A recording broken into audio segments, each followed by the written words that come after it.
ஒரு வாரத்துக்கு அப்புறம் மீண்டும் நம்ம ரிட்டல் ஆப்ஷன் குளோபல்ல மீட் பண்றோம். இந்த வீடியோல நம்ம எத பத்தி டிஸ்கஸ் பண்ண போறோன்ட்டு தம்ப்நெயில் பார்த்த உடனே நீங்களே கண்டுபிடிச்சிருப்பீங்க. ஆமா, நம்ம முதல்ல டிஸ்கஸ் பண்ண போறது அடோப்ப பத்தி தான் இருக்க போகுது. ஆனா, முழுக்க முழுக்க அடோப்ப பத்தி தான் இந்த வீடியோல நம்ம பார்க்க போறோமான்னு கேட்டா இல்ல.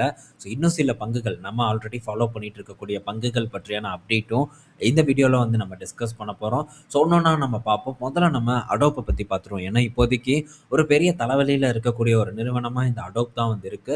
இந்த இடத்துல நம்ம ஆப்பர்ச்சுனிட்டிய பார்க்க முடியுமா? அப்படிங்கிறத பற்றியெல்லாம் இந்த வீடியோல நம்ம டிஸ்கஸ் பண்ணலாம். இப்போதைக்கு மெயினான ஒரு தலைவலி என்னன்னா, ஆப்பிள் கிட்ட இருந்து வந்தது தான். ஆப்பிள் பார்த்தீங்கன்னா, இப்போ அவங்களுடைய கிரியேட்டர் ஸ்டுடியோவ லான்ச் பண்ணியிருக்காங்க. அதாவது சப்ஸ்கிரிப்ஷன் மாடலுக்கு லான்ச் பண்ணியிருக்காங்க. இந்த சப்ஸ்கிரிப்ஷன் பிரைஸ் பார்த்தீங்கன்னா, அடோப் கூட கம்பேர் பண்ணும்போது ரொம்பவே குறைவா இருக்கு. இதுதான் மெயினான ஒரு பேசும் பொருளா இணையதளத்தில வந்துட்டு இருக்கு. பிரைசிங் பார்க்கும்போது இங்க நமக்கு தெரியும். ஒரு மாசத்துக்கு ஒரு $13 வருடத்துக்கு பார்க்கும்போது $129 பார்த்தீங்கன்னா, இவங்க பிரைஸ் ஃபிக்ஸ் பண்ணியிருக்காங்க. பட் இது நம்ம ஊர் காசுக்கு ஒரு ₹11,000 வருஷத்துக்கு அப்படின்னு வருது. இதே நம்ம அடோப் கிரியேட்டர் ஸ்டுடியோ கிளவுட் எடுத்து நம்ம பார்க்கும்போது ஒரு ₹30,000 வரைக்கும் வருது வருஷத்துக்கு. மாசம் அப்படின்னு நம்ம பார்த்தா மாசம் பே பண்ற மாரி இருந்தா 6,000 வரைக்கும் நம்ம பே பண்ற மாரி ஒரு சூழ்நிலை ஏற்படுது. அது கூட கம்பேர் பண்ணும்போது ரொம்பவே சீப்பா தான் ஆப்பிள் கிரியேட்டர் ஸ்டுடியோ இருக்கு. பட் இந்த அடோப்ல இருக்கக்கூடிய ஃபீச்சர்ஸ் அத்தனையும் இந்த ஆப்பிள் கிரியேட்டர் ஸ்டுடியோல இருக்கான்னு கேட்டா, இல்ல அப்படிங்கிறத நம்ம ஒத்துக்கிட்டு தான் ஆகணும். இவங்க நெறைய ஆப்ப ஒன்றிணைச்சு ஒரே இதா வச்சிருக்காங்க. ஒரு எக்கோ சிஸ்டத்தையே பார்த்தீங்கன்னா, அடோப் முன்னாடியே கிரியேட் பண்ணி வச்சுட்டாங்க. இப்போ அத உடைக்கிறது ரொம்ப கடினம். பட் ஆப்பிள் நெனச்சா உடைக்க முடியும் தான். பட் இப்போதைக்கு ஆப்பிள் பார்த்தீங்கன்னா, அவங்களுடைய மேக் ப்ராடக்ட்டுக்கு மட்டும் தான் இந்த ஃபீச்சர குடுக்குறாங்களே தவிர, விண்டோஸ் இந்த மாரியான விஷயங்களுக்கு இவங்களுடைய சாஃப்ட்வேர இன்னும் அவங்க புஷ் பண்ணாம தான் இருக்காங்க. பட் அடோப் எல்லா பக்கமும் இருக்கும்னு நான் நெனைக்கிறேன். ஆப்பிளோட இந்த ஃபைனல் கட் ப்ரோ அந்த வீடியோ எடிட்டிங் பார்த்தீங்கன்னா, ரொம்பவே ஃபேமஸான ஒண்ணு. பட் இப்போ அதையும் இந்த சப்ஸ்கிரிப்ஷன் பேஸ்டுல அவங்க கொண்டு வராங்க. இருந்தாலும் கூட ஒன் டைம் நீங்க வாங்கணும்னு நெனச்சாலும் வாங்கிக்கலாம். அந்த ஆப்ஷனும் அவைலபிளா இருக்கு அப்படின்னு தான் ஆப்பிள் தரப்புல இருந்து அப்டேட் வந்திருக்கு. இப்ப இந்த மாரி ஒவ்வொருத்தனும் தனித்தனியா ஆரம்பிச்சுருவானோ அப்படிங்கிற பயம் சந்தைக்கு இருந்துட்டுருக்கு. அதனால அடோப்பையும் பார்த்தீங்கன்னா, போட்டு இறக்கிட்டு இருக்காங்க. கரண்ட்டா அடோப் பார்த்தீங்கன்னா, நல்ல ஒரு இறக்கத்தில ட்ரேட் ஆயிட்டு இருக்கு. கிட்டத்தட்ட 50% வரைக்கான ஒரு கரெக்ஷன் இந்த அடோப்ல ஏற்பட்டிருக்கு. லாஸ்ட் 5 வருஷத்தில ரிட்டர்ன் பார்த்தீங்கன்னா, ஒண்ணுமே இல்ல. நெகட்டிவ் ரிட்டர்ன் தான் அடோப் பார்த்தீங்கன்னா டெலிவர் பண்ணியிருக்கு. பெரிய ஒரு பெர்ஃபார்மன்ஸ் இல்ல அடோப்ப பொறுத்தவரைக்கும். $650 கிட்ட ட்ரேட் ஆயிட்டு இருந்தது. இப்போ $300க்கு கீழ ட்ரேட் ஆயிட்டு இருக்கு. இந்த இடத்துல ஆப்பர்ச்சுனிட்டி பார்த்தீங்கன்னா, விரைவில் ஓப்பன் ஆகும். பட் அதுக்கு இன்னும் கொஞ்சம் சில வேலைகள நம்ம பண்ணணும். இன்னும் டீப்பா அண்டர்ஸ்டாண்ட் பண்ணி, ஃபியூச்சர்ல மேபி ஏதாச்சும் ஒண்ணு நடந்துருமா அப்படிங்கிற பற்றியெல்லாம் நம்ம புரிஞ்சுட்டு, அதுக்கப்புறம் தான் இந்த அடோப்ப ஃபோக்கஸ் பண்றத பத்தி திங்க் பண்ணணும். அடோப் பத்தி கேட்டுட்டு தான் இருக்காங்க. நல்ல ஒரு பங்கு தான். இன்னும் அடோப் அடிக்கிற அளவுக்கான ஒரு எக்கோசிஸ்டம் கிரியேட் ஆகல அப்படின்னு நான் நினைக்கிறேன். வீடியோ எடிட்டிங்க்கு ஃப்ரீ சாஃப்ட்வேர் நெறையா இருக்கு. டாவின்சி இருக்கு. அது அது ஒரு ரொம்ப புகழ்பெற்ற ஒரு சாஃப்ட்வேரா தான் இருக்கு. பட் இந்த அடோப்ப பொறுத்தவரைக்கி நெறையா ஃபீச்சர்ஸ் இருக்கு. தனித்தனி ஆப்பா இருக்கு. எல்லாத்தையும் ஒரே இதா நம்ம யூஸ் பண்ணிக்கலாங்கிறது தான் ஒரு முக்கியமான அம்சம். ஸ்டில் பார்த்தீங்கன்னா, பல என்டர்பிரைசஸ் இந்த அடோப் கிரியேட்டிவ் கிளவுட யூஸ் பண்றாங்க.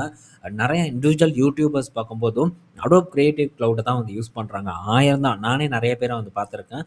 குறை சொல்லுவாங்க. இந்த அடோப்போட சப்ஸ்கிரிப்ஷன் பார்த்தீங்கன்னா, ரொம்ப காஸ்ட்லியா இருக்கு. நெறைய தலைவலி இருக்கு அப்டின்ட்டு குறை சொன்னாலும் கூட, ஸ்டில் பார்த்தீங்கன்னா, அவங்க அடோப்போட கிரியேட்டிவ் கிளவுட தான் ஏஐ பண்ணிட்டு இருக்காங்க. இன்னும் ஸ்விட்ச் ஆகாம தான் இருக்காங்க. இப்ப ஏஐ இன்னொரு ஒரு தலைவலியா இருக்கு.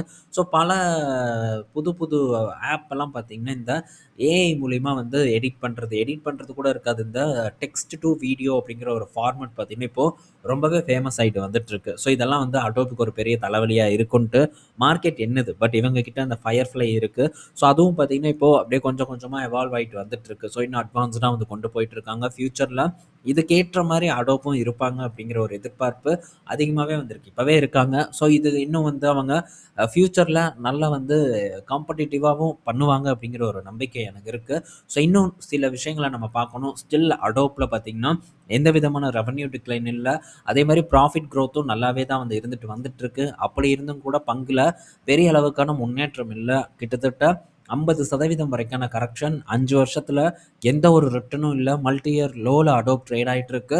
ஸோ அவசரப்படாம நம்ம பொறுமையா வந்து பார்ப்போம். ஸோ இந்த மாரி பல பங்குகள் நம்ம பார்த்துருக்கோம். அமெரிக்க மார்க்கெட்லயே பல பங்குகள வந்து நம்ம இந்த மாரி பெர்ஃபார்ம் பண்ணத டைம்ல வந்து பிக் பண்ணியிருக்கோம். ஸோ இதுல நெக்ஸ்ட் ஆப்பர்ச்சுனிட்டி இருக்கு அப்படிங்கிறத இந்த இடத்துல நான் சொல்லிக்கிறேன். பட் பொறுமையா இருக்கணும் அமெரிக்கா மார்க்கெட்ட பொறுத்தவரைக்கும். ஏன்னா, அமெரிக்கா மார்க்கெட்ல எதுவும் சாத்தியம். நாளைக்கு இன்னைக்கு நம்ம போடுறோம் காசு ஒரு $500 இப்ப இந்த அடோப்ல நம்ம போடுறோம் அப்படின்னா, நாளைக்கு 50% சரிவடைவதற்கான வாய்ப்பு இருக்கு. ஸோ நம்ம மார்க்கெட்ல ஆட் பண்ற மாரி இந்த இடத்துல பங்குகள ஆட் பண்ண முடியுமான்னு கேட்டா, ரொம்பவே வந்து கஷ்டம். அதுவும் ரொம்ப ஹை டாலர் பங்கு. ஸோ காசு வந்து அதிகமா போடணும். அதுக்கேற்ற மாரியான பிளான் நம்ம பண்ணணும். என்ன மாரியான குவான்டிட்டீஸ் வாங்க போறோம் அப்படிங்கிற கம்ப்ளீட்டான ஒரு பிளான் நம்ம பண்ணாம, இதுல நம்ம இறங்குனோம்னா, மாற்றுறதுக்கான வாய்ப்பு ரொம்ப அதிகமா இருக்கு அப்படிங்கிறதையும் நம்ம வந்து புரிஞ்சுக்கணும்.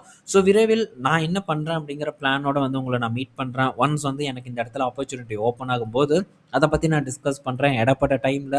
ஸோ மேபி வேற ஏதாச்சும் ஒரு அப்டேட் கம்பெனி ரிலேட்டடா வந்தாலும், அத உங்க கூட நான் கொண்டு வந்து சேர்க்கிறேன். ஸோ நெக்ஸ்ட் நம்ம பார்த்தீங்கன்னா நெக்ஸ்ட் பார்க்கும்போது இந்த டிஎஸ்எம்சி, இன்டெல் இத பற்றி தான் நம்ம வந்து டிஸ்கஸ் பண்ண போறோம். கூடவே மற்ற சிப் கம்பெனிஸ பற்றியும் இந்த இடத்துல வந்து நம்ம பார்க்க போறோம். அப்டேட் என்னன்னு பார்த்தீங்கன்னா, டிஎஸ்எம்சி பற்றியான அப்டேட் தான். டிஎஸ்எம்சி பார்க்கும்போது இப்போ இன்டெல் பார்த்தீங்கன்னா, நம்ம டிஎஸ்எம்சி ஃபவுண்டரி கூட வந்து போட்டியெல்லாம் வந்து போட முடியாது. பணத்த இறக்கிறனால. இப்போ அவங்களுக்கு கேப்பிட்டல் பார்த்தீங்கன்னா, யுஎஸ் கவர்ன்மெண்ட் கிட்ட இருந்து வந்திருக்கு. அதே மாரி என்விடியா போடுறாங்க.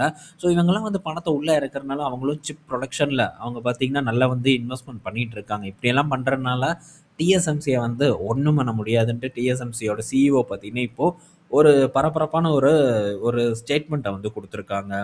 உண்மையும் கூட டிஎஸ்எம்சிய வந்து இன்டெல்னால பீட் பண்ண முடியுமான்னு கேட்டா, இப்ப இருக்கக்கூடிய சூழ்நிலையில இன்டெலால டெஃபினட்டா வந்து பீட் பண்ண முடியாது. சொல்லிக்கும்படியான ஒரு கஸ்டமர் பார்த்தீங்கன்னா, இன்னுமே இன்டெலுக்கு வந்து கிடைக்காம தான் வந்து இருக்காங்க. இப்போ வரைக்கும் பார்த்தீங்கன்னா, இன்டெல் வாழ்வா சாவா அப்படிங்கிற ஒரு இடத்துல தான் ஆயிட்டு இருக்கு. பட் இருந்தாலும் இவனுக்கு ஒரு வாழ்வு வரும் அப்படிங்கிற ஒரு எதிர்பார்ப்புல தான் இந்த இன்டெல வந்து நான் ஃபோக்கஸ் பண்ணேன். ஸ்டில் வந்து ஹோல்டு பண்ணிட்டு வந்துட்டு இருக்கேன்.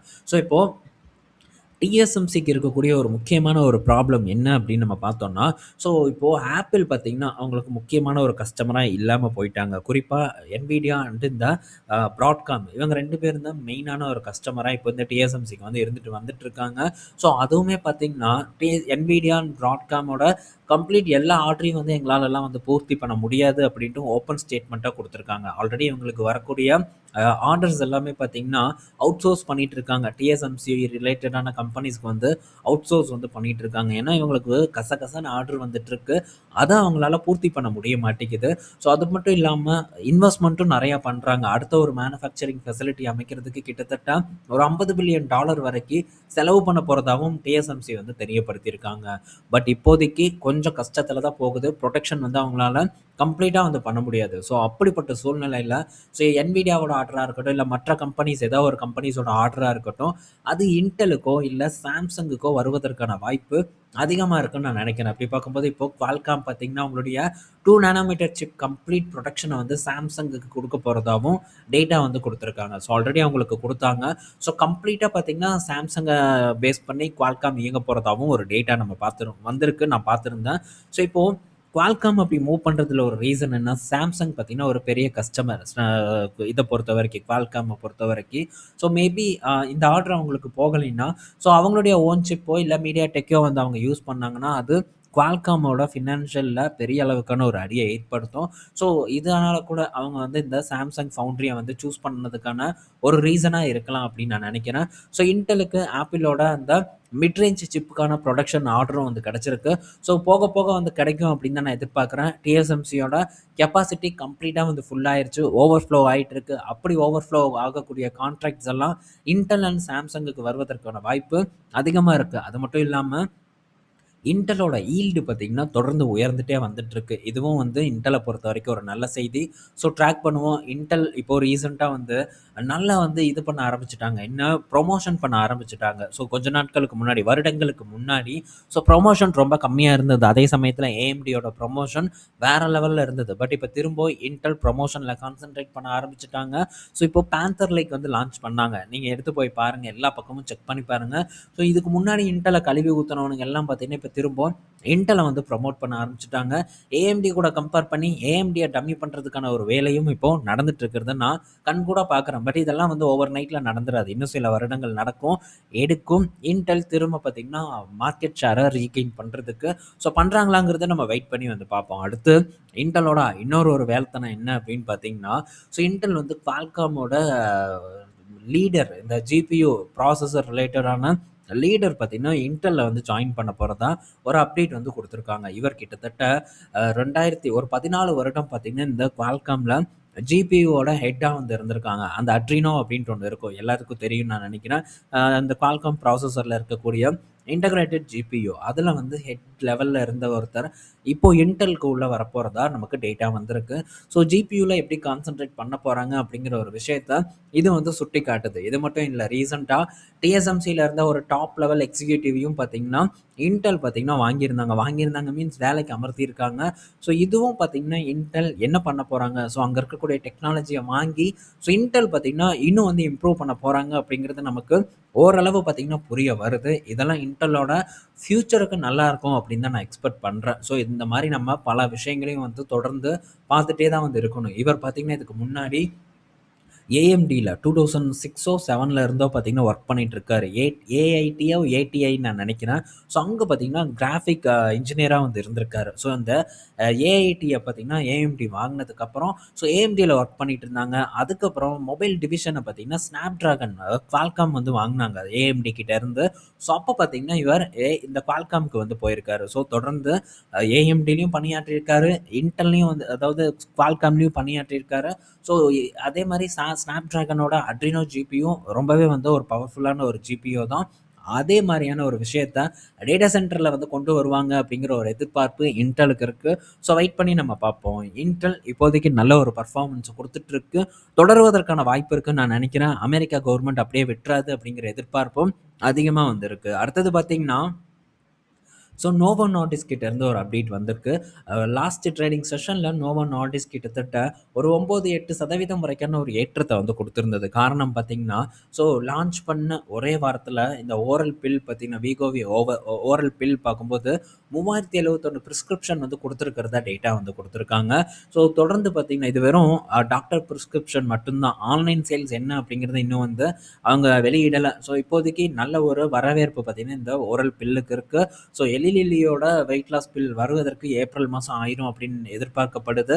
அதுக்குள்ள கணிசமான ஒரு மார்க்கெட் ஷேரை பிடிப்பாங்கங்கிற ஒரு எதிர்பார்ப்பு இருக்கு. ஸோ ஸ்டில் இந்த பங்கு ஒரு அண்டர் வேல்யூட் பொசிஷன்ல இருக்கு. ஸோ ஃபர்தரா ஒரு நல்ல ஏற்றம் இதில் ஏற்படும் அப்படிங்கிற நம்பிக்கையும் வந்து இருக்கு. ஸோ தொடர்ந்து ட்ராக் பண்ணுவோம் என்ன நடக்குதுன்ட்டு. ஸோ இப்போதைக்கு இதெல்லாம் தான் அப்டேட். அடுத்து நம்ம ஃபோக்கஸில் இருக்கக்கூடிய பங்கு அடோப்பா தான் வந்து இருக்கு. ஸோ அடோப்பில் ஆப்பர்ச்சுனிட்டி வந்ததும் கண்டிப்பாக நான் ஃபோக்கஸ் பண்ணும்போது அதை உங்க கூட நான் ஷேர் பண்ணுறேன். அதுக்கு நீங்கள் பண்ண வேண்டியதெல்லாம் ஒன்றே ஒன்று தான். ஸோ உங்களுடைய லைக்ஸ் அண்ட் கமெண்ட் அடுத்தது தொடர்ந்து வந்து வாட்ச் பண்ணுறதுக்கு ட்ரை பண்ணுங்க.